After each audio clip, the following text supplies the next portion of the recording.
All right, I am here with Tiffany Hines, who's been in literally everything, just to name a few: Devious Maids, Bones, stuff that I love to watch. But she is here for her film, Real Hearties. Tell us about that. Well, Real Artists is about a girl named Sophia who is attempting to achieve her dream job of being an animator for a company that's really great at animation, like a Pixar kind of company. And she goes in to have an interview to try to get the job. And then some things start to happen during the interview, and she starts to become a little enlightened about the process. And a little AI gets thrown into the mix, and it becomes down to a question about, what defines a real artist? Yeah, that is the thing. What do you think defines a real artist? I think it's different for everyone. I think in order to answer that question, you really have to be introspective. I know for me personally, I feel like being a real artist is about being true to yourself. What are the things that you believe in this world? What is the thing that you want to be able to say before you leave this planet? And then try to choose projects or messages that you want to be a part of that will, show that thing that you want to say. Do you feel that you relate to this character anyway? Because you're an actress, so of course you are a real artist. So yeah.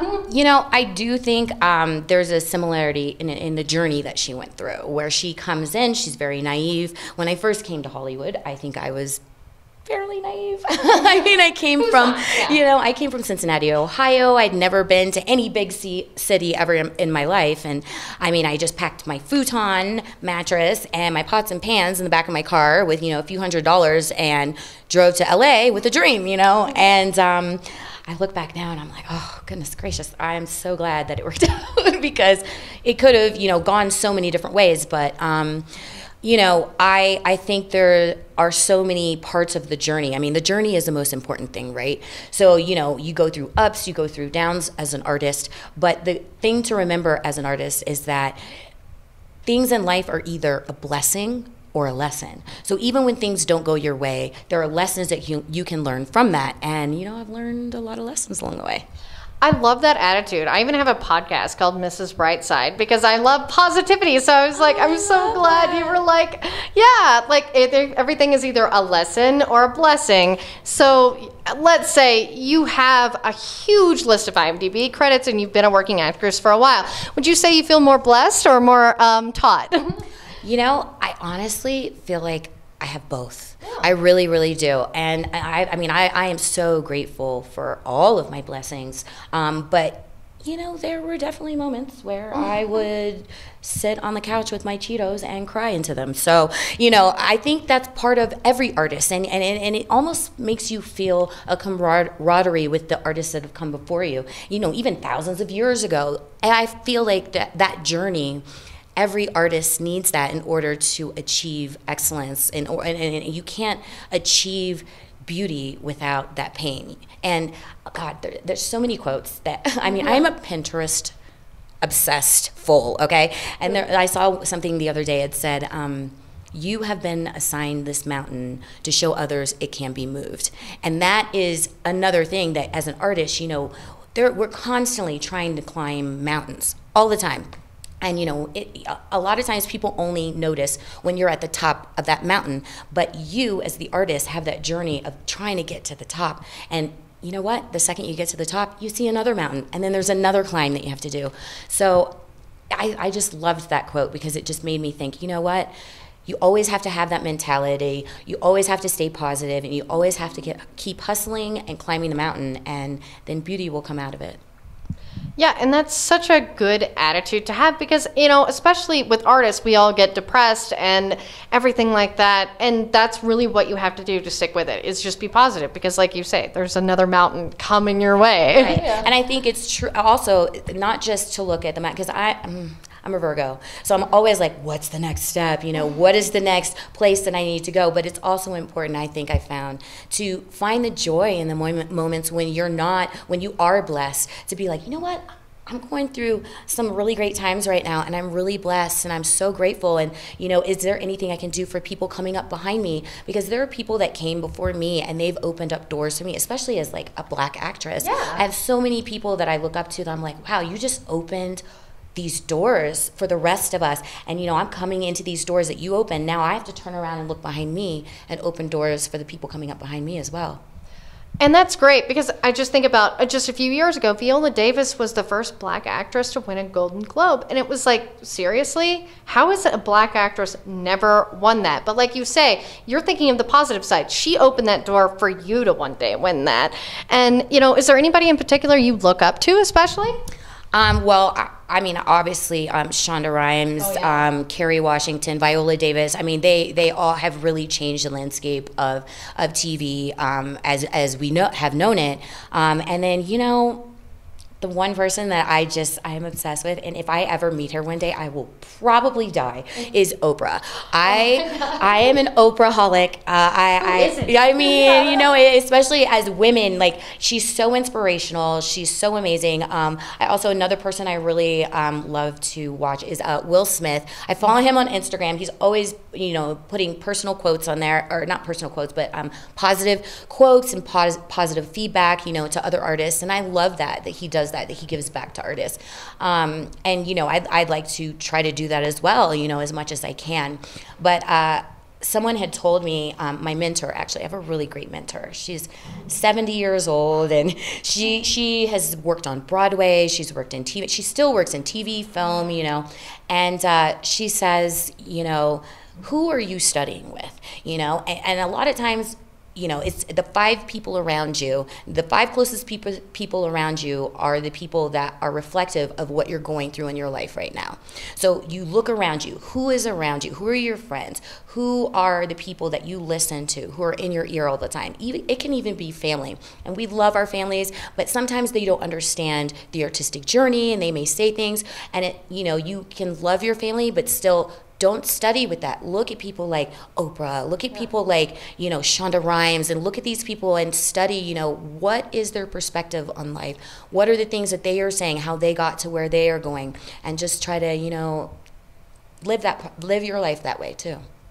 Yeah, I love that. You mentioned Will Smith, and can you do the Fresh Prince theme song? I know, I love to bust it out. Like, I'm a terrible rapper, so but I can dance to it if you rap it for me. West Philadelphia, born and raised on the playground is where I spent most of my days, chilling out, laxing, relaxing, all cool, and shooting some b-ball outside of the school. And a couple of guys, they were up to no good, started making trouble in my neighborhood. Got in one little fight, my mom got scared, so she said, "Move in with your auntie and uncle in Bel Air." Okay, I won't rap anymore. I was like, I could do the whole thing. Sorry. We should go on the road. I love that. I'll be your backup dancer. That would be awesome, because like my name is Lacretia Lyon, so it's kind of funny that I can rap that song. Love it. But yeah, like, and that's the thing is, you know, so many doors have been opened up by Will, by Viola, by Shonda. So we live in a different time now, thank God, even though there's still plenty of hurdles. Trump. But yeah, when Oprah does that speech at the Golden Globes, how did you feel? I mean, yeah. I mean, any time that I hear her speak, like the hairs stand up on my arms. Like, she is so intelligent. She's so knowledgeable. She's been through so much in her life. I actually read an article. I think it was like Vogue magazine. It was some magazine, and they went and interviewed her on her estate. And what was crazy is that so many of us find her inspirational, but then in the interview, you discover that she has fought her battles as well, you know, and you know, where she had Beloved, didn't do as well as she had anticipated, and that she really kind of went to a dark place. But then she picked herself up and came out on the other side, and just reading that as an artist, I was like, man, you know, like, we feel sometimes as artists like we're going through something alone. But what's really beautiful about it is that you have to remember, we are going through this together. We all share the same experiences. The same exact things may not happen to us. But we all struggle, and we all have highs and lows. And because we are artists, I believe that we feel things a lot deeper than a lot of people do. So when we have the highs, we're really high, and when we have the lows, we're really low. And to, you know, see these people like Oprah, like Will Smith, to see that to see what they are able to do to come out on the other side, I feel like, you know, the rest of us, we can learn a lot from that. And then we take those lessons that we learn and then we pass it on to the next generation. Yeah, and that's the thing, is like, it's always good to look ahead. And speaking of look ahead, I know you have the Real Artist here right now. Do you have anything else coming up? I do. Well, obviously this Sunday, I'm going to be part of the women's panel, the panel about women in film and television. And then I also am in the midst of shooting a show for BET. It actually started on VH1 for 3 seasons. Now we're about to shoot the 4th season on BET, and it's called Hit the Floor. So yeah, with Dean Cain. Like, yes. I have a friend who covers that show. It's oh, so really? Good. Yeah. Oh, that's so great. Yeah, I just had a scene with Dean the other day. He's so amazing. And it was kind of hard to keep a straight face when I first shot with Dean, because my mom and I used to watch Superman. So I was like, oh my God, I'm going to set.